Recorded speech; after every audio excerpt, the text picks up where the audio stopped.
Smiling Friends is one of my favorite shows.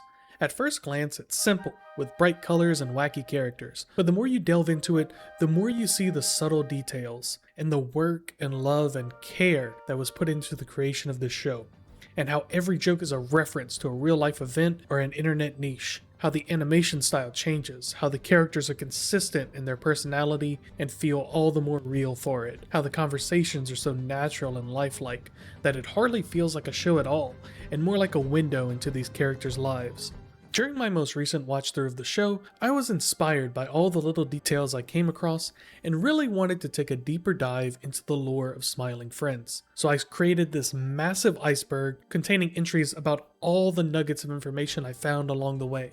I'm sure there will be some crossover with other popular icebergs, but I did my best to include entries that are unique and exclude ones that are too surface level or just basic information that really won't add anything to your viewing experience. This is my first time making an iceberg of this size, so I really hope you enjoy it, and I want to get a feel for if you guys would enjoy longer form videos in the future.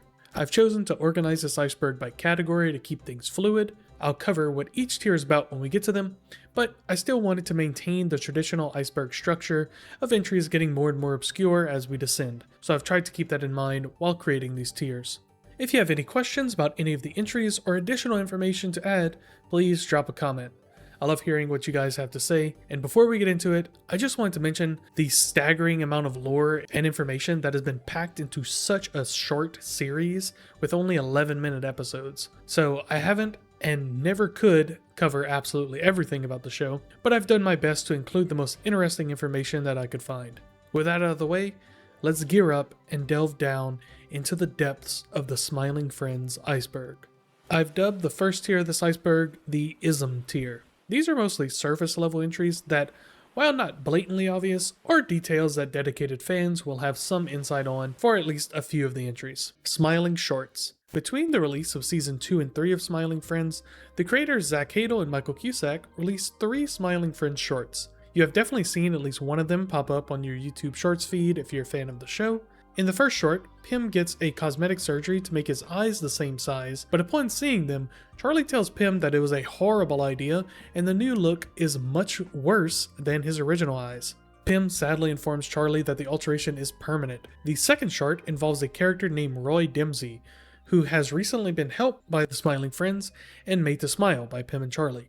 He bounces around happily before leaving, but not before pickpocketing Charlie, who soon realizes the theft and chases after Roy while Pim calls the police. It's very cool how all of these shorts manage to capture the tone and feeling of the show in such little time. Saw Roy Disney do it when he bumped into you before he left. Alan, what you saw that? Why didn't you say anything if you saw that happen? And the final short involves Charlie and Alan introducing Pim on how to play magic, and Pim is very confused, accidentally drawing the Devil Demon card and summoning a demon into the Smiling Friends office. Alan hitting head on table short.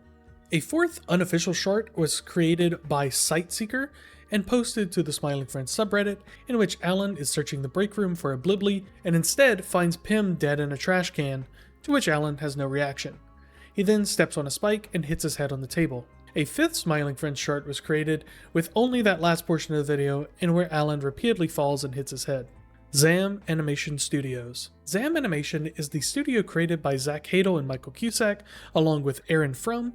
The studio was originally created to oversee the creation of Smiling Friends Season 3, but with the show ending, it's likely that the studio will move on to other animation projects for TV and other media. Interestingly, the Zam Studio homepage used to contain Smiling Friends characters, but they have since all been removed. Whether that is due to licensing issues or Zach and Michael wanting to distance themselves from Smiling Friends is unknown. There has been some speculation within the fanbase of the creators ending the show due to lack of control and outsourcing of animation to foreign studios, but all of the theories surrounding that topic are filled with speculation, so I won't be covering it until more information is released.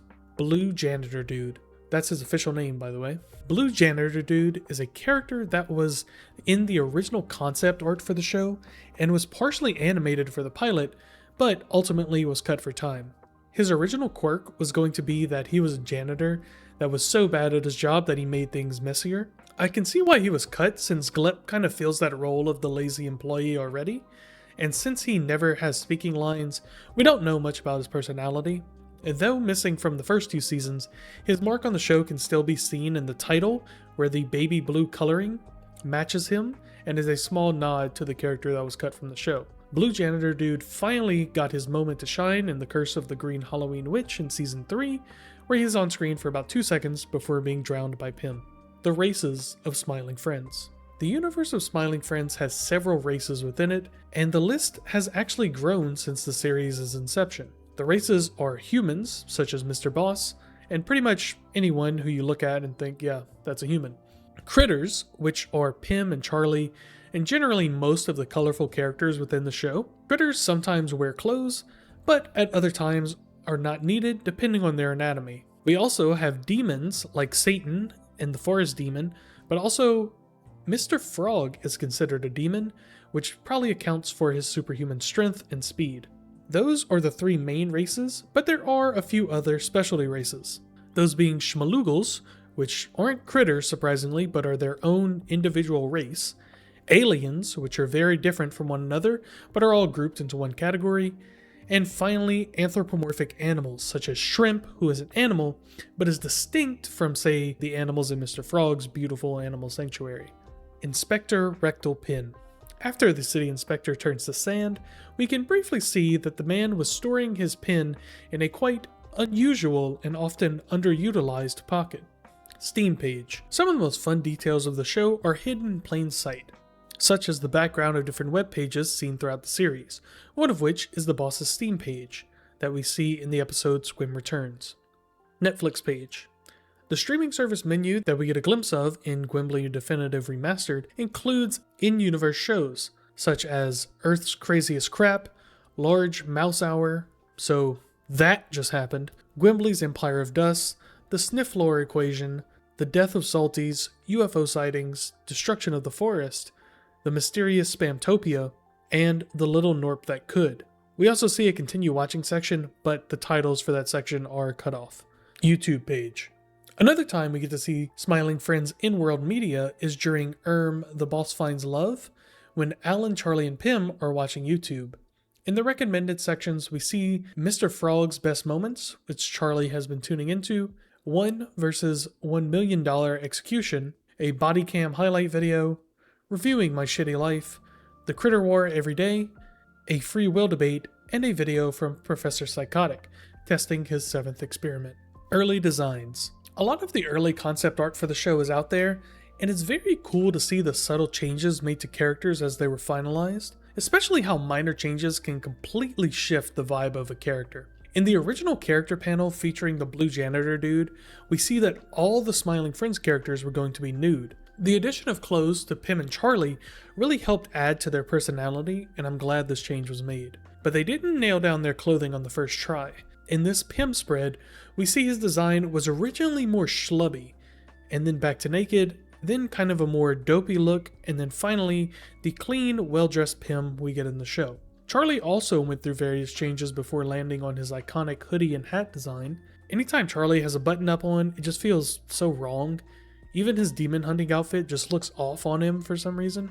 These early concepts of the characters really illustrate how much thought went into the character design and how hard the creators worked to match the visuals of the character to their personality. Alan's dad. Alan's dad, seen during the Christmas dinner at the end of Glep's episode, is basically just Alan, but with a little hair and a conquistador-style beard. He also wears a bow tie instead of a tie, and Alan and his dad have very similar voices as well as personalities. Alan and Glep's cosplay. In Squim Returns, Alan and Glep attend an anime con in full cosplay. Glep is some sort of fusion between Yugimoto and Cloud from Final Fantasy, and Alan appears to be dressed as Madoka Kaname from the Madoka Magica anime. Grand Strategy 4 menu. The character who draws his sword and screams on the Grand Strategy 4 main menu is actually Michael Cusack, the voice of Pym and one of the creators of the show. There's an outtake video of all his different screams available on YouTube that I'll link in the description. DJ Spit Scar. A nice bit of continuity is the scar on DJ Spit's chest. Somehow, he miraculously survived the helicopter crash from Alan's adventure and has given up piloting and gone back to taking the bus. HBO Max episode descriptions. The episode descriptions are notoriously incorrect or just outright lies. I'll flash them on screen now if you want to pause and read them, but a couple of my favorites are the description for Episode 4, The Boss Finds Love of Season 2, which reads, "Disclaimer. Just a heads up, this is the scariest episode of any cartoon that has ever been created. So, yeah, we're not legally allowed to tell you what happens in this episode. You just need to watch it, if you decide to do that, which you shouldn't." And the one for Pym Finally Turns Green, which reads, "After eating an ancient artifact, Pym mysteriously turns bright green, concerning his friends and rivals.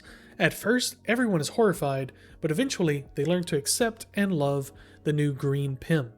In the Season 2 finale, which, as you know if you've seen the episode, is just an outright lie. Puppet episodes. On April Fool's Day of 2024, Adult Swim released puppet episodes of Mr. Frog, Shrimp's Odyssey, and Charlie Dies and Doesn't Come Back, as a promotion for Season 2.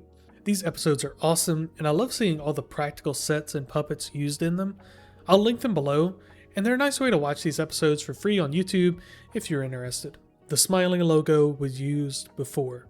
The office of Smiling Friends is a giant yellow smiling face, but what you might not know is that Michael Cusack has used this iconography prior to Smiling Friends, such as in the intro to Bushworld Adventures, as well as on his YouTube channel. Fun Twins are from Spamtopia. The Fun Twins, from Who Violently Murdered Simon S. Salty, are seen to be speaking a language that only Pym can understand. Pym, how did you understand any of that? What? It is a different language than Glep speaks, since Charlie has no trouble understanding Glep. Gleb, why would you vote for Mr. Frog?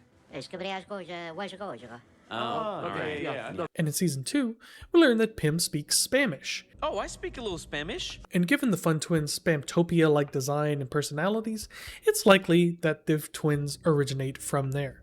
Vape and pubes censored. The iconic DJ Spit was supposed to be a little bit hairier, but standards and practices thought he was too hot and the character was shaven post-animation, which involved an unknown Adult Swim animator having to go frame by frame and erase his pubes via drawing over the final animation. Zach wanted to have the person credited as Pube Eraser in the show's credits, but was unable to find out who they were and add them to the credits before the episode aired. Worm in Episode 2. On an episode of Oni Plays, Zach Hadel promised to include a worm in Episode 2, which left fans searching for the illustrious worm when the episode premiered. The worm was actually added to the show and can be seen in the bottom of the animal sanctuary in Mr. Frog's mansion. Based in Pennsylvania. Though never outright stated, Smiling Friends is seen to be based in Pennsylvania, specifically Philadelphia. The strongest bit of evidence for this is during the episode Mr. President, where Glep is doxxed by the Worm Illuminati and is shown to be a resident of Pennsylvania. Glep is also seen to meet the boss for the first time in Pennsylvania in 1992. Mr. Frog was originally the show. It's a little unclear how serious Zach was when he said this, but supposedly the original concept for Smiling Friends was going to be the Mr. Frog show, which we can assume the show was going to be more fleshed out than the version we get in Smiling Friends, but a show with Mr. Frog as the full-time main character would have been challenging to write for. This also means that Mr. Frog was the first character developed for the show, even if it was incidental. Michael's other shows. Michael Cusack, the co-creator of Smiling Friends, has created and written for quite a few other shows as well. Among the most popular are Bushworld Adventures and Koala Man, which are Australia-based shows. Michael is Australian, in case you couldn't tell. And he also writes for some ongoing animated shows as well, like YOLO and Damon and Darren. Generally, his other shows seem to be positively received, though none as well as Smiling Friends. I'd be interested to see a review from any of you that have seen his other shows to let me know if they're worth checking out. Glep's wife is Marge Simpson. I don't know what you were thinking of. Marge is a very common name, and Simpson is a very common last name. There could be hundreds, maybe even thousands of Marge Simpsons out there. I don't know why this entry is even in here. The Devil and Charlie Parallels. In the episode Charlie Dies and Doesn't Come Back, he does, by the way, the Devil and Charlie are meant to mirror each other as a way to illustrate Charlie's self-destructive tendencies. They were going to both play Rust, avoid difficult conversations, and both abuse vaping as a way of escapism. But S&P made Charlie's vape scene be cut from the show, and the Devil's vape was changed to be a mystical glitter smoke device, so the parallels, while still there, didn't come off as clearly as originally intended. Fillmore and Duncan in Season 1. Fillmore and Duncan are Pym's UFO chasing friends who go on to have a Netflix show about aliens that can be seen all the way back in season 1 during the silly Halloween episode. The two are attending the office Halloween party and were likely invited by Pym. Bumpers. Bumpers are little animations or snippets that play before and after commercial breaks on Adult Swim. I don't believe they're animated by Zach and Michael due to the drastically different animation styles, but it's cool to see the Smiling Friends characters in these different styles. I'll link a few in the description if you're interested. But my favorite is the Lee Hardcastle, who also did the opening animation for the Green Halloween Witch episode, by the way. But Lee Hardcastle's Wallace and Gromit style claymation bumpers. There's one for A Grand Day Out, A Close Shave, and The Wrong Trousers. Character's full name. The main characters of Smiling Friends actually have full names. Kind of surprising, but we do see multiple characters' relatives, so it sort of makes sense that they would have family names. The characters' full names that we know are Alan Red, Pym Pimling, Charlie Dompler, Smarmoo James Carter, Jimmy Fallon, Matthew the Goblin, Squiggly Miggly, Graham Nelly, Bill Nye, Jason Peanut Critter, Amy Pimling, Stephen Pimling, Ronald Reagan, Roy Dimsey, Simon S. Salty, Silly Samuel, Marge Simpson, Thomas Jefferson, and William and Wendy Worm. Lucas the Magnificent. Lucas the Magnificent is a troll account created by Michael Cusack to poke fun at the fedora-wearing Reddit atheist trope, and is partially responsible for the creation of Smiling Friends. Apparently, Zach saw Michael repost one of Lucas's tweets and DM'd Michael about how funny it was, unaware that Michael was actually Lucas. This led them to converse for the first time and start the friendship that eventually led to Smiling Friends. During the pilot of the show, Glep can be seen watching a Lucas the Magnificent video on his tablet. The video in question is What a Lovely Day. An animated version of Lucas can also be seen in the show YOLO, which was also created by Michael Cusack. Characters' ages. In the episode Mr. President, we see all of Glep's personal information, including the fact that he is over 1,600 years old. And in the Glep episode, we get a glimpse into what he's been doing throughout his long life. Other character known ages are as follows: Pym 33, Charlie 27, Alan 24, Mr. Boss in his late 70s, and Jason, who is 18. I realize the characters have aged a little bit, but these are their ages at the time of the premiere. In Loving Memory. You may have noticed the In Loving Memory section at the end of each episode. These are, for the most part, photoshops done by Zach and Michael of themselves as well as their friends. Polybius. In the episode Desmond's Big Day Out, we see a Davebius machine, which is a reference to the arcade cabinet Polybius, which never actually existed, but was rumored to be an anomalous arcade machine that caused players to play until death and somehow recorded information about the player that would be collected by government agents in black suits that would occasionally show up to arcades. This led to a meme online where people would reference their favorite retro game as Polybius, which would send more and more people down the rabbit hole trying to learn about the fictional game. According to Zach Hadel, he had no idea what the Davebius machine was referencing during the creation of the episode, and just thought it was a funny background gag. Frowning Friends Satellite. In the original cold opening for the episode Frowning Friends, Charlie was going to reference a Russian satellite that was falling out of orbit, and that was going to be what hit the Frowning Friends at the end of the episode. However, the episode was fraught with production issues, and during a late night writing session, a delirious Zach Hadel began rambling about Renaissance men coming to town, and that is the skit that actually made it into the episode. Cut dolphin scene. Desmond's Big Day Out is another episode that went through many changes during production, which makes sense since it was the pilot. Originally, Pym and Charlie would tour Desmond around many different, traditionally happy places, with Desmond remaining sad, and Pym, failing to make Desmond smile, growing more depressed throughout the episode, instead of it all happening at once after Desmond's life is meaningless rant at Daveland. One of the scenes was going to be a visit to a beach, where an oil spill would have just occurred, causing the beach to be filled with washed up dead dolphins. Zach Hadel released a sketch live on the Create Unknown Discord during a recording of an episode. The dolphin scene didn't go totally to waste though. During the Mr. Frog episode, we can see one of the deceased dolphins in Mr. Frog's animal sanctuary. Burnout Revenge box art. While offering to smoke weed and fill Alan's belly, Alan's landlord holds up a copy of Burnout Revenge for the PS2. But a little fun fact is that while Smiling Friends got the rights to use the game cover, they did not get the rights to use the EA logo and had to edit it out for the cover shot. Glep's Eye in Episode 4. Smiling Friends is an extremely well-made show, but no project is perfect.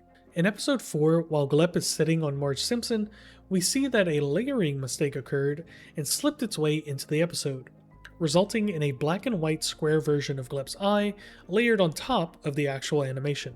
4th episodes are for Halloween, 8th episodes are for Christmas.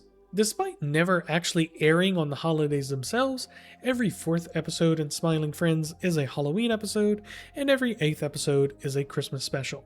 Kissing. Kissing is a prominent trope in Smiling Friends. Though sometimes romantic, kissing is often playful and innocent in the world of Smiling Friends.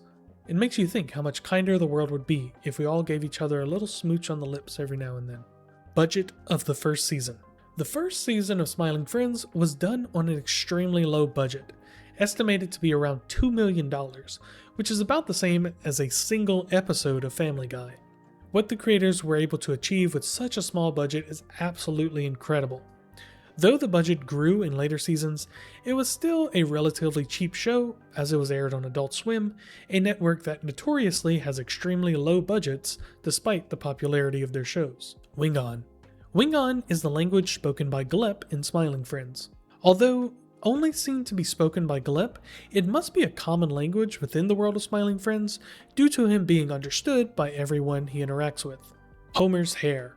During the Smiling Friends sketch, we see that Homer's hair is shaped like MC for Michael Cusack's initials, just like the real Homer's hair and ear make up MG for Matt Groening's initials. It's a little fun detail that helps bring to life the playful banter between the two shows.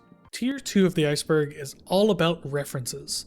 Smiling Friends is about 98% references, so I won't be able to cover all of them without basically doing a frame-by-frame analysis of the entire show, but I've done my best to include the most interesting ones that are in the show. Smile and blow me. This seemingly random line is actually a quote from Mel Gibson, who was yelling at his girlfriend and having a little bit of a mental breakdown. Smile and blow me! Awkward singing. This is a reference to Carly Fiorina singing to children during a Ted Cruz rally. Know 4 employees that I just adore. I know 2 girls that I just adore. Alternate presidential history. Ross Perot was an independent candidate who ran and lost in 1992 during the presidential election between himself and Bill Clinton. In Smiling Friends, though, he won and even won re-election in 1996. After all, President Ross Perot won re-election in 1996 in a major upset. However, in real life, while he managed to garner a lot of the populist vote, Ross Perot secured exactly 0 electoral votes and really had no chance of winning in the first place. In fact, an independent candidate hasn't won in the United States since George Washington. Also, a little fun fact, for all of the political references, they are a result of Zach Hadel's obsession with political statistical history. Do you realize? Another one of Zach's obsessions is Chris Chan, and specifically the video of his father telling him that if The health department of Greene County sees those videos, they could condemn our house and we would have to move out of it. Also, I am developing a minor Chris Chan obsession, so there may be an iceberg surrounding his vast lore in the future sometime. Maybe for next Christmas. Mip's bomb. The bomb that Mip was trying to blow up the princess with has a striking resemblance to a certain device created by a certain anti-industrial revolution figure, Bjork Stalker. Mip's actions also parallel the Bjork Stalker, who famously one-ticked himself after mailing a bomb to the musician Bjork. Luckily, his body and manifesto was found before the package could be delivered, and it was safely intercepted. 1977 Hobbit film. After watching the Enchanted Forest episode, you might notice a striking resemblance between Mip and the 1970s animation of The Hobbit. All the animation was done by Harry Partridge, and according to Zach, he was able to do the animation for a fraction of the budget it would have normally cost due to his friendship with Zach and Michael and his passion for animation. Globglow Gab Galab Bookstore. Glob Glow Gab Glab is an internet meme of an anthropomorphic book-loving blob from the 2012 film Straczynski and the Mystery House. In Smiling Friends, we see that the bookstore where Mr. Frog does his meet and greet is a reference to this character. Russian Homunculus. Professor Psychotic's experiments with Injecting DNA into an egg. are a reference to the YouTube channel Как сделать? who has made videos about creating homunculi by injecting his DNA into chicken eggs. His most famous video has him crush an experiment with a copy of the Sino-Russian dictionary, allegedly because the homunculus spat at him. Similar to what Professor Psychotic does when his experiment fails in the episode. I feel fantastic. This is really more of a cameo, but Tara the android appears in The Boss Finds Love, and finally gives everyone the jump scare we knew was coming from the original video. Invasion of the Body Snatchers. The scene of the Blibbly pointing and screaming at Desmond is a reference to the ending of Invasion of the Body Snatchers. Homer's Odyssey. The third episode of Smiling Friends' title is Shrimp's Odyssey, which is a parallel to the title of the third episode of The Simpsons entitled Homer's Odyssey. Arabian Rift. Smarmo's song is a reference to Arabian Rift, which you can kind of hear if you slow him down a little bit. Not be undone. Smarmo is here to stay. Real Chinese Village. Changbai is a real Chinese village near the Yangdangshan National Forest Park. The background in Smiling Friends when they go to China to bury the century egg is actually similar to the real-life Changbai village. Green Goblin reference. Mr. Boss's mental breakdown in his thinking room, where he decides to spec the Frowning Friends, is a reference to Norman Osborn's conversation with the Green Goblin mask in the Sam Raimi Spider-Man movie. Rust. Rust seems to be the most popular game played in the world of Smiling Friends, maybe behind Mouse Quest 2, but Rust pops up a lot more often. During the creation of the first season, Zach and Michael were playing a lot of Rust in their free time, so the game made it into the show. Mr. Millipede. Mr. Millipede, Gimli's sidekick, died on May 23, 2021. This is most definitely a reference to Eric Carle, the author of The Very Hungry Caterpillar, who died on the same day. Turn on the TV. This scene is a reference to the only creation of Zach Hadel that might be even more famous than Smiling Friends, which is this clip from Oni Plays. Lyle, turn on the TV to hit the Pentagon! And then a little later in the clip, he states, TV, it doesn't matter what channel. which is pretty much exactly what Charlie says in the episode, just Charlie does it a little less enthusiastically. Dude, check the news. It doesn't matter what channel. Patrick Star. President Pinhead in the Mr. President episode is a reference to Patrick Star from SpongeBob, specifically from the episode Survival of the Idiots, where he drops the famous line, "Who you calling Pinhead?" Mr. Frog is Trump. Mr. Frog's presidential run as a whole is a reference to Donald Trump's initial presidential run, where a former TV star transitions into running for president and winning. Do not talk out loud.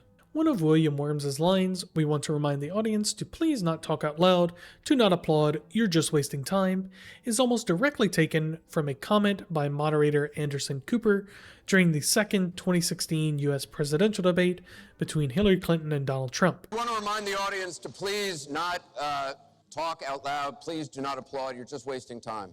We want to remind the audience to please not talk out loud. You're just wasting time. I know Zach had so much fun coming up with all the political references for this episode. Britney's jump scare face.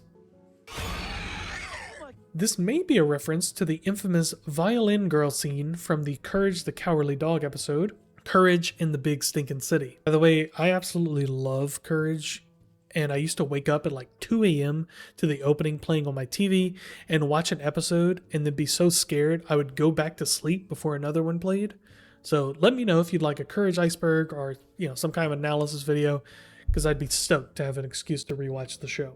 Dr. Monster. Dr. Monster is likely a reference to the character with the same name from Lil Deuce Deuce, but I don't even know who that guy is.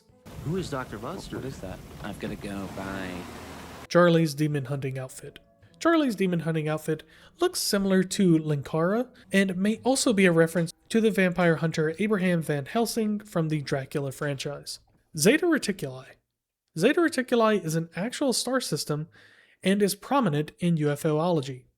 It's like right there, somewhere. You're fired. Another Trump reference is the boss's line delivery when he fires Tyler. Tyler, you're fired. Huh? similar to how Trump would say you're fired when kicking people off of The Apprentice. You're fired. Frosty the Snowman. Rotten the Snowman shares a striking resemblance to Frosty the Snowman from the 1969 TV special, which itself was based off of the song of the same name written by Walter Rollins. In the episode, the song is referenced as well during Pimp's song, where he sings, "There must have been some magic in that old daffodil he found," which is basically a line from the song, but in the original lyrics, it was an old silk hat. Glep narrator.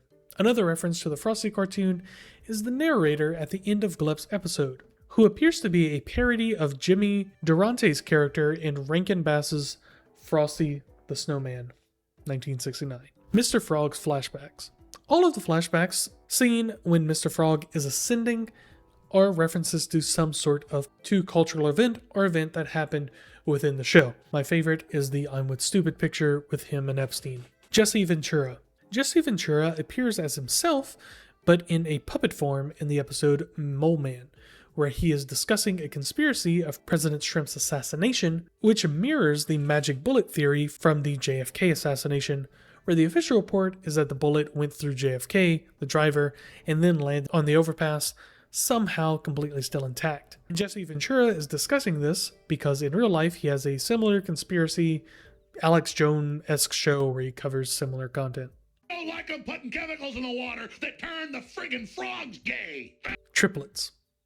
The triplets from Mole Man are each a reference to a famous cartoon character, those being Tommy Pickles from Rugrats, Helga from Hey Arnold, and Bart Simpson from The Simpsons.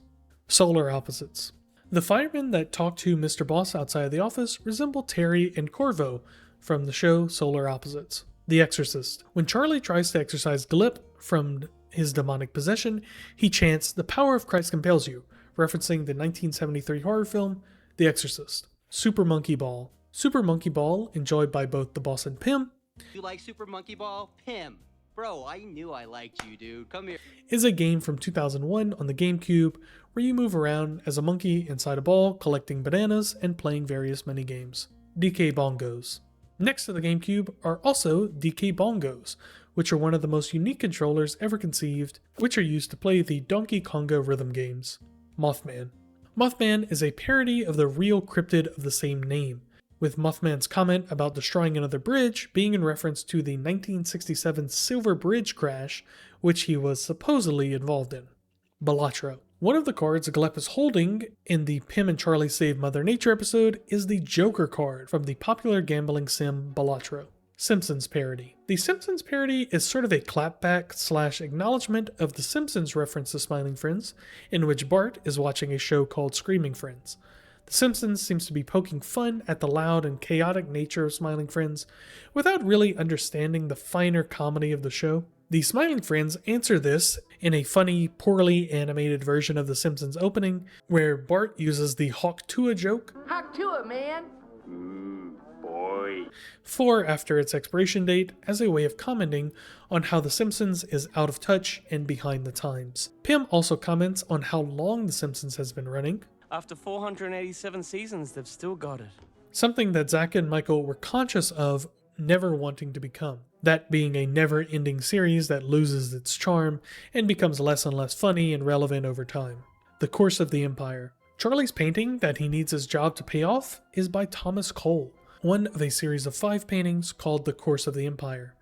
More specifically, the 4th painting called Destruction, which is valued to be worth around $60 to $100 million. So I hope Charlie is really counting his pennies. Smiling Friends app. The Smiling Friends app is shown for the first time in the final episode of the show, with it featuring exaggerated depictions of the Smiling Friends in the corporate Memphis style, which is that vaguely human-shaped blobs you see on a lot of corporate posters and company websites. The artwork itself is a reference to an actual design used on Facebook, and the African-American woman with the prosthetic leg featured on the app is most likely a reference to the black solo poly hijabi amputee meme, which also has the same prosthetic leg. Temple OS. During the robot montage, it is revealed that FriendBot is run on Temple OS, a reference to the real-life Temple OS, which is a biblical-themed operating system, developed and created by Terry A. Davis. Over the course of a decade, and after a series of manic episodes, Temple OS is like this insane rabbit hole of information, and it's another rabbit hole I'd like to delve down, so if any of you are interested in a Temple OS deep dive, let me know please. Emmy Dillard. The woman that Alan spends his time painting in Friendbot is Emmy Dillard, or basically Ed, who is known online for self-shipping herself with Alan, as well as making high-quality puppets of him, even life-size puppets. In 2025, she was contacted by Zyke and Michael to be in the show, and in the episode's credits, she is credited as Alan's muse. And this is probably the most an obsessed fan has ever been encouraged directly by the creators they are obsessing over. Natasha's design. Natasha's design is likely based on numerous female love interests in animated films, especially red-haired ones like Jessica Rabbit from Who Framed Roger Rabbit, Roxanne from A Goofy Movie, and Red from Tex Avery's Red Hot Riding Hood. And I really wish this tonguing scene was just 45 minutes longer. Gulp. Douglas Levison. The man who interrupts this dance is directly parroting Douglas Levison, a trumpet player who in a 2013 viral video had a meltdown at a street performer due to badly playing the trumpet, according to him. In 1975, I walked Bob Dylan up on stage. This dude is absolutely wild, and the thing he says about bringing Bob Dylan on stage is absolutely true, by the way. Here's an excerpt from Bob Dylan's autobiography where he references this moment in a much different light than Douglas does. What happened when... I don't know how Bob Dylan talks, and I'm not looking it up, so I'm just going to give him a chill dude voice. What happened then is I was performing at a concert in 1975. I was backstage getting ready for the show and start to walk out on the stage, and I run into this midget man about 4 feet in height, dressed in a top hat and a crushed red velvet suit. He reaches out to shake my hand, and he says he wants to walk me out on stage and introduce me. I thought, okay, fine. A little strange, but fine. This is turning into Rick Grimes, but I don't care. He then introduced himself as a trained classical musician and a friend of the Grateful Dead since 1966. Now, I knew Jerry was into some strange shit back then, so I half believed him. He goes out on stage and introduces me to the crowd, and the sight of that little midget in the top hat was so ridiculous that when I went out there to do my set, I had to suckle my cheeks to stop from laughing out loud. I would have gotten away with it. Mr. Landlord's line, and I would have gotten away with it too if it wasn't for that damn dirty dog, is a reference to the catchphrase from Scooby-Doo, which is, obviously, and I would have got away with it too if it wasn't for you meddling kids. Tier 3 of this iceberg is dedicated to all the fan theories surrounding the show. While there are less entries in this tier than previous tiers, each one is basically a theory video on its own, and if you'd like to see a dedicated video going into way more detail about any of these entries, let me know in the comments. Mole Man in Season 1. When Charlie is resurrected by Gilbert Gottfried, during the pan-out shot at his funeral, you can see a pair of legs in the upper right-hand corner. At first, I thought this was a different kind of reference, but if you really zoom in, you can see footprints around him, and it appears that the feet are sunken into the snow a little bit, so this person is actually on the ground. A lot of fans have speculated that this is actually the first appearance of Mole Man. Now, if we look at the design for Mole Man, his feet are not normal at all, but given that the funeral takes place all the way back in Season 1, it's no surprise that the design for Mole Man changed before he was introduced. It's probable that Mole Man may have just been a normal naked man that was a stalker and morphed into the character of the Mole Man in the final release when the idea was had to have an entire episode based around him. Mr. Boss assassinated President Shrimp. It's no secret that Mr. Boss has some interesting tendencies when it comes to dealing with his problems. And is quick to jump to a drastic solution rather than talking things out. And given his comments made during the Mr. Frog and President Jimbo election, his involvement in the assassination of President Shrimp immediately came into question. So, did he do it? Probably, but it's sort of hard to say. The first time we see Mr. Boss in this episode, he's in his bathrobes. Oh my God, somebody call the police! And looks like he just came out from another massage. So, I don't know, for most people I would say this proves his innocence, but for Mr. Boss, I wouldn't put it past him to hit the spa right after a 360 no-scope on President Shrimp. So, this one's up to you. James's cameo. A theory that is all but confirmed is the case of the cameo we see in the Gimli Definitive Remastered episode. The cameo is requested by James from Idaho. Hey, James from Idaho.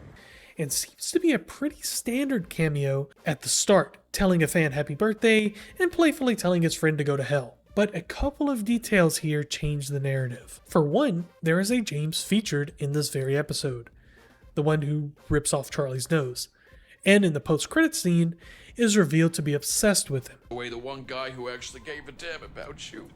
Furthermore, we know a Tyler as well.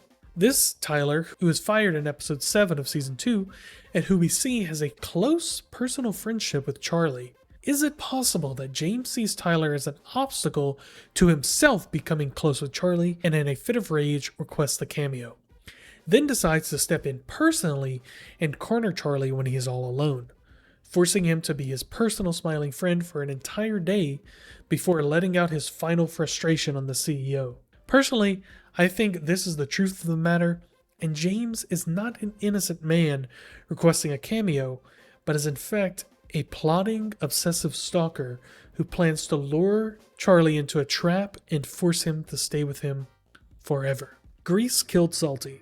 This one is kind of a joke, or more like a technicality theory, but Grease did actually kill Simon S. Salty, just not with a knife or with a pillow, but by slowly clogging his arteries over 40 years of poor dieting. It's a silly theory, but I do like to think of Chris Chan killing Salty. It's definitely something he would do. Flat Earth plot hole. This theory is kind of a non-issue, but a lot of fans seem to miss this detail, so let me break it down. Okay, now let me explain. During the episode Charlie dies and doesn't come back, we see a full view of the Earth, and it's just as you expect. Big, blue, round marble in space. But then, in Pym and Charlie and Bill versus the alien, it's revealed that the Earth is actually flat and protected by a giant glass dome. So, which one is wrong? This has to be a mistake. A plot hole, right? Well, actually no. When Pym and Charlie see the true shape and nature of the Earth, they make a pact among themselves to never tell anyone what they've seen. We need to take this to the grave. We cannot tell anybody this cheap. So they never tell Glep that the Earth is really flat, and when Glep is telling his grandson the story of Charlie's resurrection, he doesn't know that the Earth is really flat, which is why he depicts it as a round blue globe in space. The fifth smiling friend. A long-running joke throughout the series is the crew looking for the fifth smiling friend. As I mentioned earlier, Blue Janitor Dude was slated to be the fifth smiling friend, but was cut for time. Then we have Jumbo, who Charlie proposes to be the fifth smiling friend at the boss's wedding. Then there's Smarmoo, who was the fifth smiling friend for like 18 minutes before Charlie got a hold of him. And finally, we have Tyler, who seems to have actually been the fifth smiling friend. And if you take this video to be canon, which why wouldn't you? I mean, it's a rock solid theory, you know what I'm saying? Then Tyler was the fifth smiling friend, but was fired at the beginning of the series, and then Charlie and Pym spend the rest of the series looking for his replacement. Charlie dislikes physical touch. This little group of theories I'm dubbing the Charlie Dompler Deep Dive, because they all revolve around our yellow pal. First is the fact that Charlie has issues with touching. Now, it's no secret Charlie can be a bit of a killjoy when he's the butt of the joke. Pacemaker, like I don't mind the joke, but just like not with the hard stuff. Don't. And gets into a sour mood when he's criticized. I don't know, it seems like you're agitated or something. I'm not agitated, Pym. I just don't want to be working on. But one thing he really doesn't enjoy is physical contact.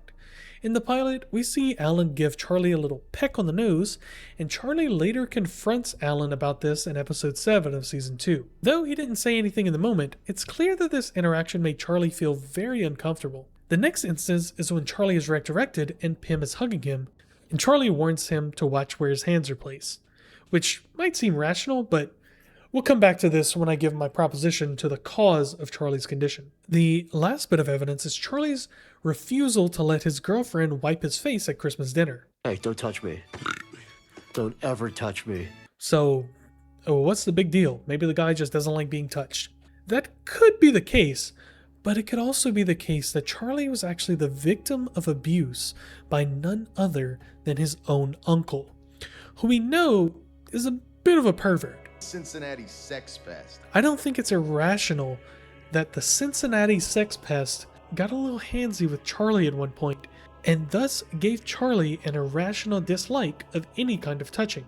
It might also be why Charlie is so blind to how selfish and uncaring his uncle is. Due to some kind of mental trauma blocking, Charlie is sort of blind to his uncle's evil actions. And this also might account for Charlie's body image issues. I need to lose weight fucking immediately. That is really, really bad, dude. Though kind of dark, I think this might be the actual explanation for Charlie's physical touch eversion. Charlie hates Alan. The next Charlie theory says that Charlie hates Alan, most likely due to this confrontation and sort of weird interaction the two have during the ham bone scene. But I really don't think this one holds a lot of water. I mean, Charlie was willing to travel internationally with the guy, and I don't think the kissing on the nose confrontation was because it was Alan. It was more because of Charlie's general dislike of physical contact, which we just discussed. Mr. Peanut killed Charlie's grandma. Now this one does hold a lot of water. We learned that Charlie's grandma died from eating a peanut. My grandma actually passed on from eating a peanut, so I don't really mess with that kind of stuff. And in the Frowning Friends episode, we learned that Jason Peanut Critter laced his peanuts with a toxic pesticide to cut corners. When the American public discovered I've been filling my peanuts up with toxic pesticides. Thus, it is pretty much confirmed to be the cause of death of Charlie's sinful, foul-mouthed grandmother. I cursed and said, damn, in 1958 when I... Charlie killed Smarmoo. This was my first introduction to Smiling Friends theories, and what made me really want to dive deep into the details of the show and see what I could extract from it. As the title of the theory states, it seems as though Smarmoo James Carter met his unfortunate end by the hands of none other than his co-worker, Charlie Dompler. The evidence is clear. When Charlie sees Smarmoo dancing to cheer Pym up at the end of Shrimp's Odyssey, Charlie is extremely displeased and walks away from the bar with a face full of murderous rage. The in-loving memory portion of the episode gives us a look at the autopsy photo of Smarmoo, where we can see bruising on the nose and head, bloodshot eyes, and a mouth open, seemingly gasping for air. I think that Charlie waited in the bathroom of Spaghetti Disco for Smarmoo to take a bathroom break after his intense dance, then hit him with a mean right hook, and we know Charlie has quite a powerful punch. He battered Smarmoo to get him to the ground, then holds him down and strangles the life from Smarmoo before disappearing from the scene and leaving the murder a cold case. We even know that Charlie is quick to violence. I was about to hit him so hard, but my arm is so freaking sore from the gym or whatever. And perhaps that's because he threw it out dispatching of the newest Smiling Friend. Charlie cheats on his girlfriend. Charlie's girlfriend is rarely seen throughout the series, mostly at social gatherings, and she's always looking very tired and a bit down. Perhaps because of that no-good, two-timing, low-down man of hers. Charlie is seen to not be opposed to some extracurricular fun. Like to have fun too. I mean, you know, even with members of the same sex. And please, someone tell me if you want a Charlie is gay video. I really want to make that video. I have this whole rant. Alright, hold on. When I wrote this, it didn't sound like this in my head. It's a rant. It's a comedic rant. It's a comedic rant about the contrast of hyper masculine right-wing people who Charlie is based on versus like their actual personal feelings. It made it sound like I was about to go on like a homophobic rant. That's not the case. But seriously, if you're interested in a deep dive on Charlie, please let me know. Charlie's drinking problem. This is the final entry on the Charlie Dompler sub Iceberg, and it's no secret that our guy Charlie enjoys a few sips every now and then. Maybe he does go over the line time and again, but I really don't think there's enough evidence to suggest Charlie really does have a drinking problem. Despite having a dour mood, he seems to be pretty functional at work, as well as socially. And I think if he was taking secret sips from the flask during office hours, it would be more prevalent in the series. I instead think his drinking and drunkenness is more of a commentary on the standard American dude that gets a little too drunk at the Christmas party or the occasional wedding and kind of embarrasses themselves. But given how normal Charlie is 90% of the time, I'd say drinking from him is more of a social activity rather than a vice. The Secret War. This theory has kind of been solved. It was a theory early on in the series that there was a secret war going on in the background of Smiling Friends. However, I'm pretty sure all the mentions of the Critter War are about a historical war that probably resulted in critters gaining the same rights as humans, And the background war that is always referenced was most likely a result of Mr. Blingo and him genociding some unknown race that we never see. Another war that occurs during the show is Mr. Frog's global conquest, but this war never has any impact on the series directly, except for Mr. Frog resigning as president and later achieving enlightenment. Pym versus Mip. This is less of a theory and more of a character analysis, but I want to throw it into this tier anyway because I love when shows actually put thought into side characters and foils. Mip is one such character. As you may have noticed, his name is just Pym's name reversed, and the two characters both mirror and contradict each other in many ways. For instance, Pym and Mip both want to go on a quest, but Pym presents the idea to a reluctant Charlie and is rejected, while Mip saves Pym and Charlie, and thus Charlie has reverence for Mip and agrees to join him on an adventure. Charlie's immediate acceptance of Mip is a source of turmoil for Pym and festers inside of him, transforming him into the golem-like creature we see at the end of the episode. However, one way in which they are opposed is in their intention.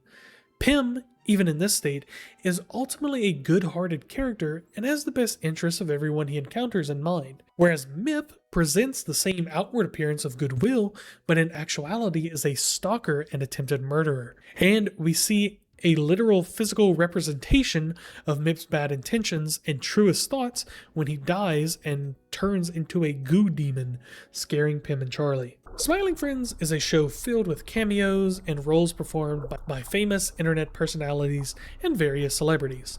This tier is dedicated to them and their roles within Smiling Friends. Chris Chan. This guy is a whole bowl of worms, but that's for another time. The all-time goat of lolcows, Chris Chan, was meant to be the voice of the puddle of grease in the Simon S. Salty episode, but was ultimately not offered the role due to laws limiting the number of voice actor cameos allowed in the show. So essentially, budget constraints ended up saving the Smiling Friends a world of controversy when the dimensions merged. Dan Aykroyd. Chris Chan wasn't the only missed cameo opportunity in Smiling Friends. The part of the mystery show host was originally pitched to Dan Aykroyd, who famously starred in Ghostbusters and then started to really believe in ghosts and basically any supernatural entity. Norm Macdonald. Dan ultimately turned down the role, and it was then offered to Norm Macdonald. But Zach and Michael were unaware of Norm's battle with cancer, and he was unable to perform the role. Mike Boschetti. That was a little bit of a depressing entry, so before we come back to the actor who did the mystery show, let's talk about Mike Boschetti, who played President Jimble.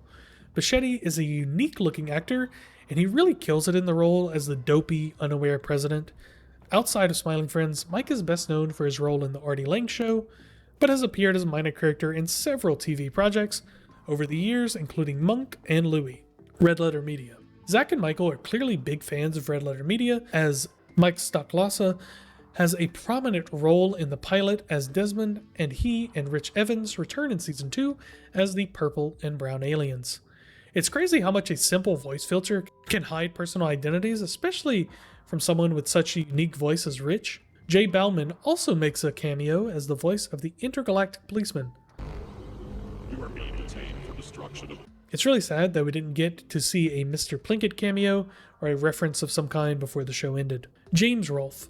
James Rolfe, better known as the angry video game nerd, makes the briefest cameo ever while he is screaming upside down during the montage as Charlie is descending to hell. Brendan Caulfield. Brendan Caulfield is the main composer for all of Smiling Friends. He made the main theme for the show, which I'll link a video of all the different versions of the main theme. He also made pretty much all the music in the show except for a few tracks. He is also featured in the In Loving Memory twice, once as Quentin the Animal Willington, and then again as XL_%GQ9*4. Perry Caravello. Simon S. Salty is played by actor Perry Caravello, who wears the same outfit as he did in his most famous role, Windy City Heat. Mike Lazo, Final Animation. Mike Lazo has had an illustrious career, winning an Emmy for Outstanding Animation and later becoming the executive vice president of Adult Swim. Working on Smiling Friends was his last project before retiring for good. Chills. Burger King foot lettuce. The last thing you'd want in your Burger King burger is someone's foot fungus. Chills made a cameo in the episode Shrimp's Odyssey. His character is officially known as Blue Patron. Joshua Tomar. Joshua Tomar is a voice actor who began his career on Newgrounds and is a frequent guest on Oni Plays. He voices many characters in Smiling Friends, including this police officer, the centaur, the bartender from the Glep episode, and many others, but his most iconic role in the show is as the old grandpa version of Glep. Brian O'Hallard. Brian O'Hallard appears as himself in the show and is seen watching Clerks with the boss and Neil, a movie in which he plays Dante. Despite the boss's excitement at just messaging Brian earlier in the episode, he rejects Brian's attempts to share personal insight from working on the movie as the boss ignores him and turns up the volume to drown him out. Tom Fulp. Tom Fulp is the founder of Newgrounds Animation, an early internet site that helped a lot of animators and video game designers get their start online. As Newgrounds is where both Zach and Michael began their careers, it's poetic to have the founder of Newgrounds cameo as the character Alpha in the pilot of the series. Doug Walker.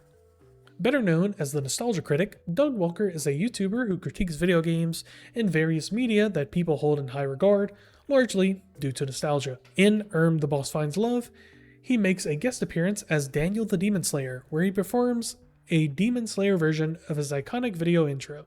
Hello, I'm Daniel the Demon Slayer. I slay demons so you don't have to. Chris O'Neill. Better known as Oni Plays, Chris O'Neill is a longtime friend of Zach, featuring in many of the Oni Plays videos on that channel. Zach and Chris also pitched a pilot for an animated show called Hellbenders together when Zach was 19, but the show was never picked up. The two found success in animation regardless, and Oni appeared as the voice of Smormu, as well as creating the ending theme for Smiling Friends. Joel Haver. Joel Haver is known for unique rotoscope-style animation and is the voice and animator of Doug from the Brother's Egg episode. Rotoscoping is present in a couple of other episodes of the show, but I believe Joel only animated Doug. Gilbert Gottfried. Hi, this is Gilbert Gottfried. I'm pissing and shitting and coming. Gilbert Gottfried is the voice of God in Smiling Friends. Quickly, Charlie, get on!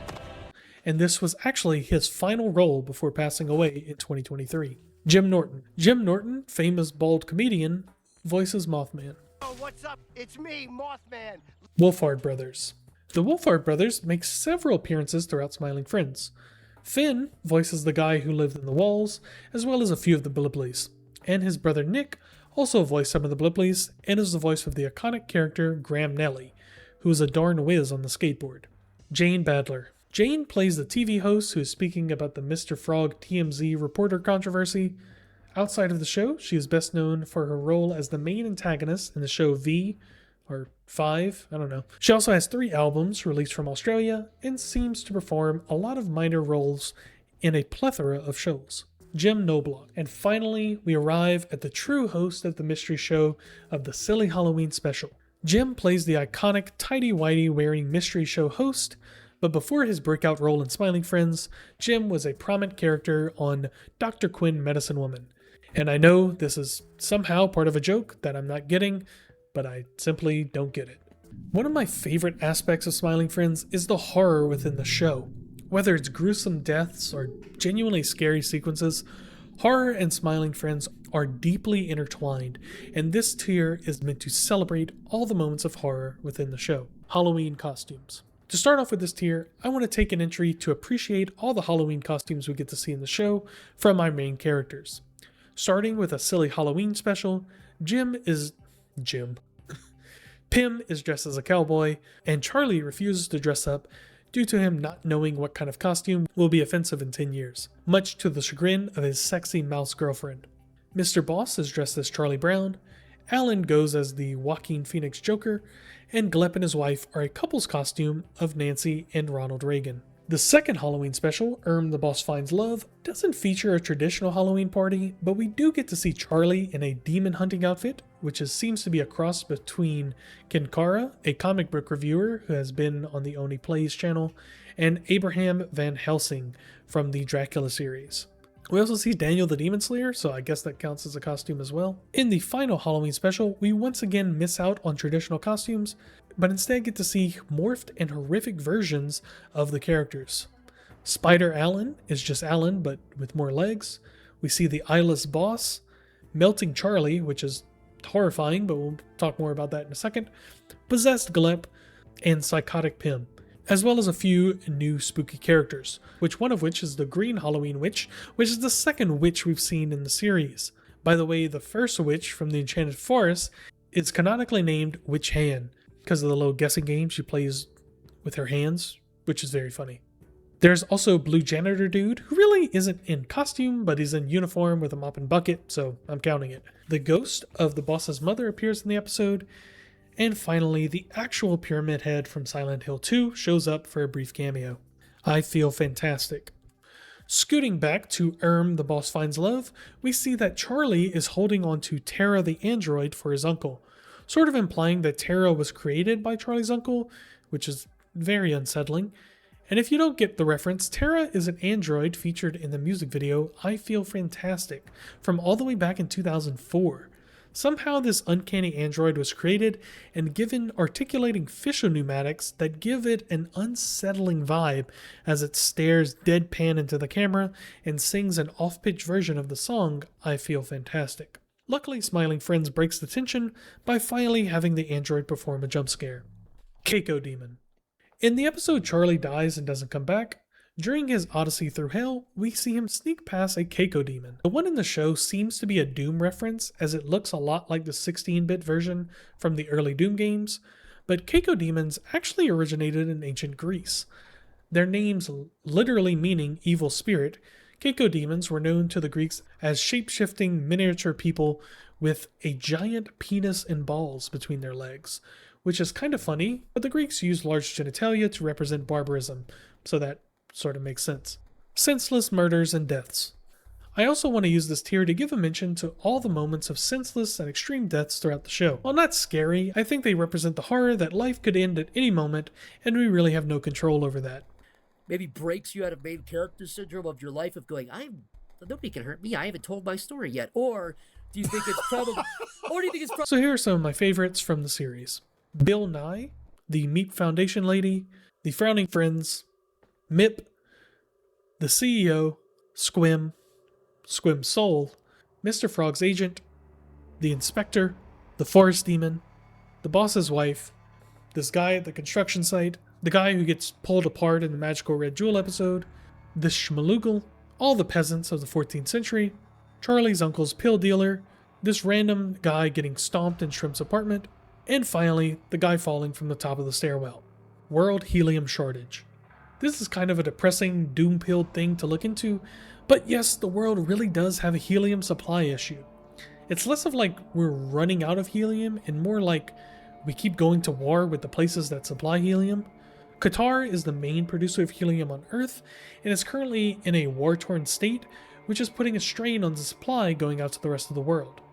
Now, the US produces over 40% of the world's helium, resulting in a 100% price increase since 2024. And to stress you out even more about helium, it cannot be manufactured. It must be produced as a result of natural gas extraction. And also, most people don't know this, but helium is extremely important. And not just for birthday party balloons. It's used in MRI machines, quantum computing, somehow, fiber optics, and semiconductors. Helium suppliers have been forced to ration supplies due to increased demand and lower extraction rates. A small silver lining is that helium is abundant in the universe, found in abundance on asteroids, moons, and even other planets that have more than we could ever need here on Earth. It's just the fact that we have to go out into space and get it there that makes it difficult. Bliblies in Hell. Just like you, I'm a little bummed out after talking about helium, but something that might make you feel better is the fact that Bliblies go to hell after Desmond kills them. The last portion of this tier is all about the Curse of the Green Halloween Witch episode. To me, this is an underrated episode and is filled with so many horror references. Creepypastas. The overall premise of the episode appears to satirize the lost episode concept from creepypastas, as it includes several familiar tropes, including extreme gore, the main character going insane, characterizations being off such as Spider Allen and everyone ignoring Pym at the start of the episode, jump scare. The jump scare at the end of the episode may be a reference to the infamous creepypasta and then the skeleton jumped out. Melting Charlie. Charlie's face melting off in the bathroom sink is an homage to the 1982 film Poltergeist. Evangelion. This creature inside a jar in the Smiling Friends office resembles Adam's embryonic form from Neon Genesis Evangelion, Pyramid Head.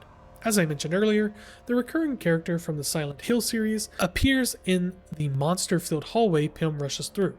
Konami is credited in the episode for giving Smiling Friends the rights to use their iconic character, King Kong. Pym snapping Glep's jaw is a reference to the way King Kong breaks the jaw of a T-Rex in the 2000 film King Kong. Eyeless Boss. And finally, Mr. Boss gouging his eyes out is a reference to the 1997 film Event Horizon. With Smiling Friends being the brainchild of two internet animators, it's no wonder the show has inspired many amateur animators to self-insert their OCs directly into the show itself, with some of them even being theorized to work on the show. While this tier contains only a few entries, all of them go deep and have quite the pile of lore behind them. The Cool Autistic Gamer Saga. Where do you even start with this one? This is one of the coolest bits of fan-made material to ever grace any show, morphing from poorly edited little gags to an unofficial ending to Smiling Friends itself. The Cool Autistic Gamer 774 started uploading clips from Smiling Friends in 2024, with his first few merely being clips from the show, and then the character, the Cool Autistic Gamer, popping up and saying, "Hi, you just watched a cool cartoon clip of the Cool Autistic Gamer 774. with each clip adding a little smile to Charlie's face. It wasn't until the clip Jason's Demise that things got interesting. For the first time, new animation was added to the show, and the Cool Autistic Gamer 774 was seemingly referenced by Alan, leading to many to believe that the Cool Autistic Gamer was an animator working on the show, or at least someone in contact with Zach and Michael. With some fans even speculating the Cool Autistic Gamer might be Michael himself, pulling another Lucas the Magnificent-like stunt. Some releases occurred just minutes after episodes dropped, which made it seem like the Cool Autistic Gamer must be someone from the actual show. Then came the video entitled Smiling Friends, Silly Samuel Crash Out, where the Smiling Friends office building is replaced with the Cool Autistic Gamer's face, followed by a 3D animated version of it rolling down the street just like in the original episode. But unlike the original Silly Samuel episode, the building doesn't come to a stop at the last minute, but instead barrels through the entire crowd, minus Pym and Charlie, and they are all crushed beneath it. The Cool Autistic Gamer comes to say his iconic catchphrase, but Pym stops him, saying it's too soon, and Pym and Charlie argue over the incident. From there, the Cool Autistic Gamer 774 uploaded a few more videos, but they were just clips of the show. The Cool Autistic Gamer was nowhere to be seen, with the main cast even commenting on his absence. One of the clips wasn't even real, just being a re-upload from Michael Cusack's channel, Cusack Creatures, which was just a Family Guy edit. But finally, the epic conclusion was uploaded, wherein we see the Cool Autistic Gamer exploring the empty Smiling Friends office, accompanied by sad piano music, ending the series with a simple thank you. And it would seem that that was all there was to tell. However, that's not the full story. After all, who is the Cool Autistic Gamer 774? Well, it all started with the voices. Early on, whenever characters would reference the Cool Autistic Gamer 774 in his videos, they were clearly AI. Ali, is that the Cool Autistic Gamer 774? But as the videos progressed, they got a lot better and better, eventually sounding exactly like the real characters. Well, almost. Oh yeah, wow, real nice handiwork with the blow dart, the Cool Autistic Idiot 774.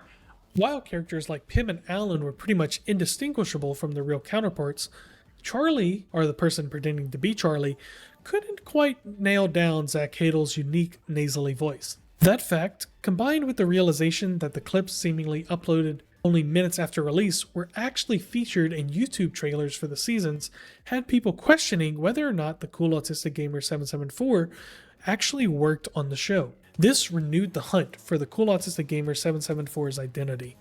Through livestream leaks and video descriptions, the real identity was actually discovered to be the YouTuber Ari Weimer, who made animated shorts and fan edits of popular shows. Later, it was confirmed that Ari used trailer clips in his 3D animator friends to complete the insert edits, and finally, the mystery of the Cool Autistic Gamer 774 was laid to rest. Charlie and Pym Heat Comic. Who doesn't like a bit of fanfic?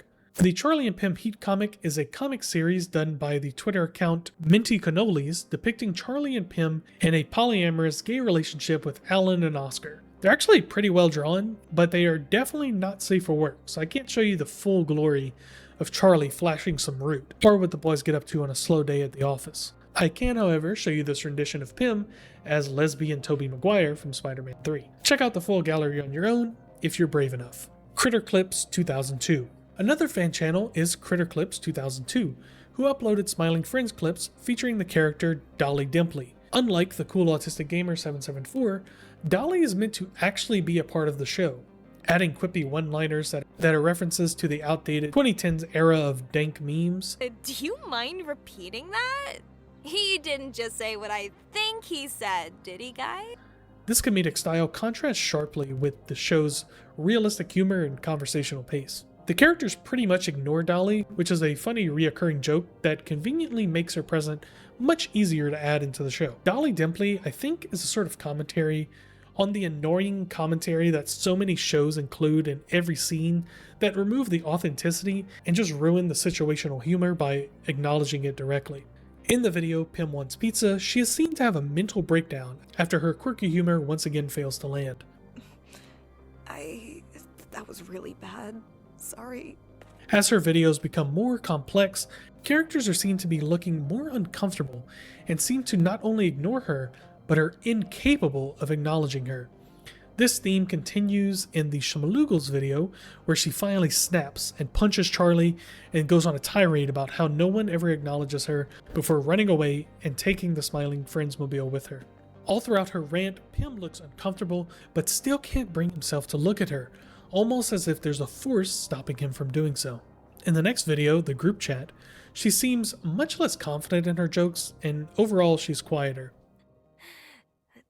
Sorry, She once again has a breakdown while trying to talk to Charlie. She then leaves the office and is absent for the remainder of the clip. In the final upload on the channel, we see Glinda Gloomy, who is the Frowning Friends version of Dolly, who has a similar unfunny personality to Dolly, but in a more of a cynical 4chaner style.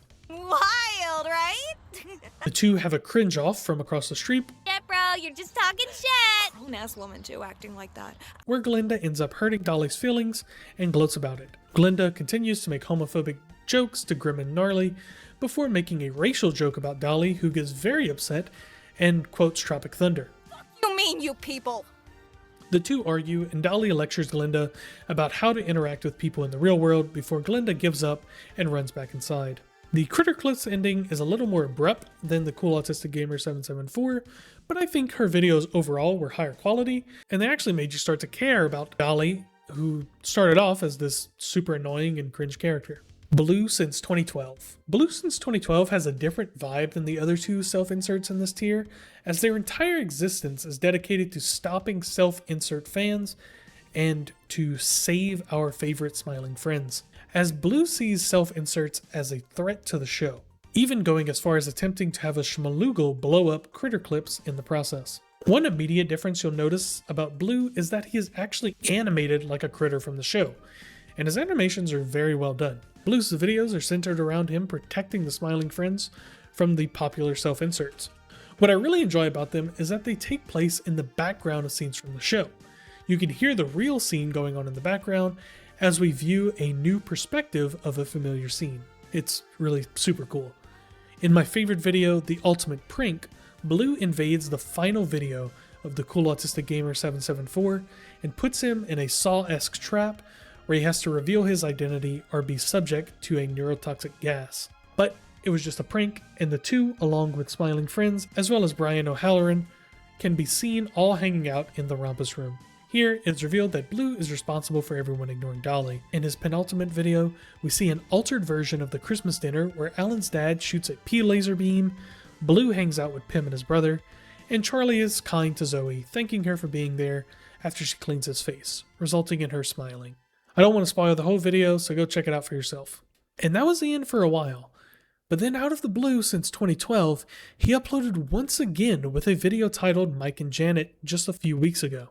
In it, Mike apologizes to his former coworker Janet for leaving her to go and stop the self-inserts, ending with a montage of the making of images taken from Blue's animation process. This video serves as a final farewell, not only to the show, but to all the dedicated fans that took their time to animate, and even some who had to learn to animate in order to create their own self-insert characters.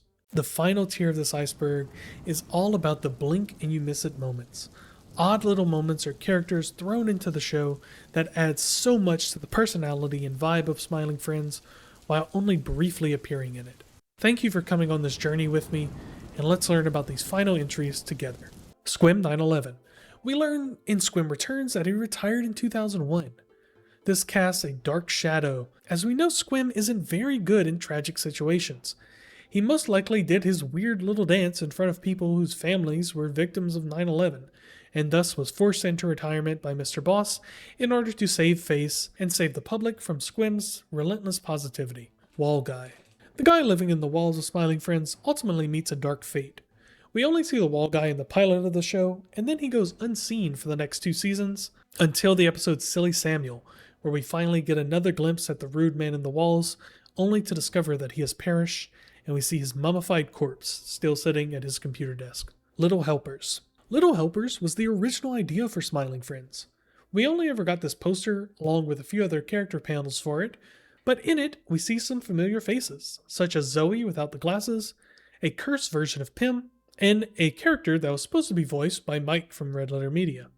Overall, I'm glad the show was never made, due to the dour and doom-pilled humor the look of the show was giving off. Sleep Paralysis Demon. In the pilot of Smiling Friends, we can see a sleep paralysis demon in the back of Desmond's room. This is a nod to Zach's YouTube channel Psychic Pebbles, where he would frequently hide low-opacity creatures in his videos.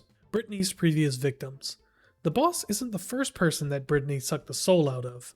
In the demonology text that Pim has, we see that she has influenced many powerful figures throughout history, including Emperor Charlemagne, Napoleon, and FDR, the 32nd President of the United States. Latin. Little fun fact, if you translate the Latin in the demonology book, it is actually the lyrics 2001 pop song What Took You So Long by Emma Bunton. President Glep. When Glep is retelling the story of Charlie's resurrection to his grandchild, we see a photo of him as president alongside his first lady, Marge Simpson.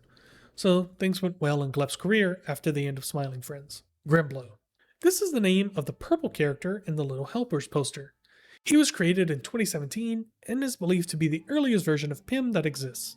Pim's penis. In the full-size ultra-resolution image of Pim's depressive state, we can see a little purple guy sticking out the bottom of Pim's shorts. Vegas Sphere. This one is a little strange, but during the promotion for Season 2, this image started circulating online of the Smiling Friends face on the Las Vegas Sphere. It was later proven to be a fake image, as only one picture from this one angle exists of it anywhere online. Smiling waifus / husbandos. For some reason, fans of the show have an obsession with drawing Smiling Friends characters as gender-bent, attractive versions of themselves. Feel free to search these up online, but be sure no one is peeking over your shoulder. Mr. Frog bleeps. When Mr. Frog went on the Jimmy Fallon show, he called out a specific group which was bleeped out, but there is no actual uncensored version of this scene. Michael, when recording the lines, just made a bunch of sounds so that it would match up with the end of the beep. Zach has stated that this beep is a Rorschach test, meaning whatever group comes to your mind when you hear the beep is the worst one you could think of. 4chan Neo-Puritan Schizo. This is really stupid, but apparently there was a schism online on the cesspool called 4chan because they believe Smiling Friends was promoting Neo-Puritanism. If you've seen both the show and taken your meds today, you'll realize it's absolute nonsense, and the resident incels were just looking for something new to scream about online. Jumbo Jorkin it. Our trustworthy friend Jumbo, who accidentally sold Charlie this retractable knife at the boss's wedding, can be seen giving it a little tug during the wedding ceremony. Gwimbly is Daniel Larson / World of Shirts. The character Gwimbly has a strong resemblance to the TikTok lolcows Daniel Larson and World of Shirts, both of which are mentally ill individuals who spend most of their day either streaming or being arrested. There's no doubt that Gwimbly has some resemblance to these people, especially Daniel, but I do think it's more of a commentary on the washed-up internet celebrity and less a direct reference to either of these people. The Industrial Revolution and its consequences. When Charlie shows Pim and President Jumble Mr. Frog's proposed economy policies, the headline for the article reads, Industrial Society and its Future. which is the title of Ted Krasinski's manifesto, which opens with the infamous line, "The Industrial Revolution and its consequences have been a disaster for the human race." Charlie's wife is the boss's masseuse. The woman who is married to Charlie during the dream sequence with Pim and Shrimpina is the same woman who is slapping around the boss's cheeks in the Simon S. Salty episode. I hope one day Charlie can find his true love. No biting. The breastfeeding scene as a whole is a reference to this video by Psychic Pebbles, or Zach Hadel. It is a theory that the baby in this video grew up to be Mr. Boss, as they have the same bruising or birthmarks on their head. Christianity is canon in Smiling Friends. Sorry. All Oni Plays references. Lots of elements and gags of Smiling Friends originated on Oni Plays, either as full-fleshed ideas that were put into the show, or a seedling that was changed by the time it made it into Smiling Friends, but is still recognizable from its origins being on Oni Plays. And the following is a list of all the known references. During an episode of Worms Reloaded, Zach jokingly promised in the in-game chat that he would put a worm in episode 2, which he did if you zoom in on Mr. Frog's beautiful animal sanctuary. This one is a bit of a contradiction with an earlier entry, but the episode Shrimp's Odyssey might also be a reference to Worm Odyssey, a non-existent SNES game that Zach made up while on Oni Plays, claiming it was the first game with rumble features. Every single The first game to ever have a rumble feature was Worm Odyssey for the SNES.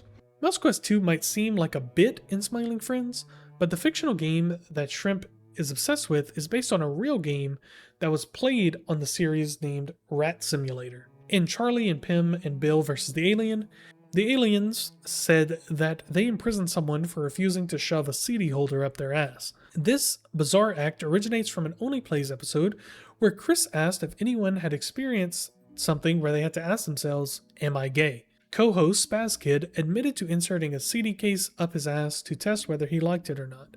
The concept for the death of the Forest Demon was first mentioned during Luigi's Mansion 3. The initial idea was a short animated video of a mother returning home to a hungry table of children with a monkey, before tossing it onto the table for the children, who would start to viciously bite into it and rip it apart. And at last, we have made it to the final entry, Meep. Meep is a name that is all over Smiling Friends, from street names to beer bottles to delivery companies. Once you notice it, you'll start to see it everywhere. In fact, the Smiling Friends even live in Meep County. This final entry poses that the boss's real name is Meep, due to Warren Buffett calling him Mr. M. Don't worry, Mr. M. Now, it's no secret that the boss is an unusual character. Despite being a human, he possesses strange qualities, and almost has some of that Mr. Frog magic to him. So him owning the entire town sort of makes sense if you think of it from that perspective. And if you are curious, here is every Meepism within the show. Meep locations: 153 Meep Boulevard, 158 Meep Boulevard, 2211 Meep Boulevard, and of course, Meep County. Meep products: Diet Dr. Meep Soda, Meep Beer, Meepo Cereal. Meep businesses: Meep Cinema, Meep Eats, Meep Foundation, Meep Group Records, The Flying Meepling. And there you go. The Smiling Friends Iceberg is complete. And if you made it all the way to the end, I genuinely appreciate the time you spent watching. I really have to grind to get these videos out, and it's nice to know there's people out there that enjoy them enough to watch them all the way through.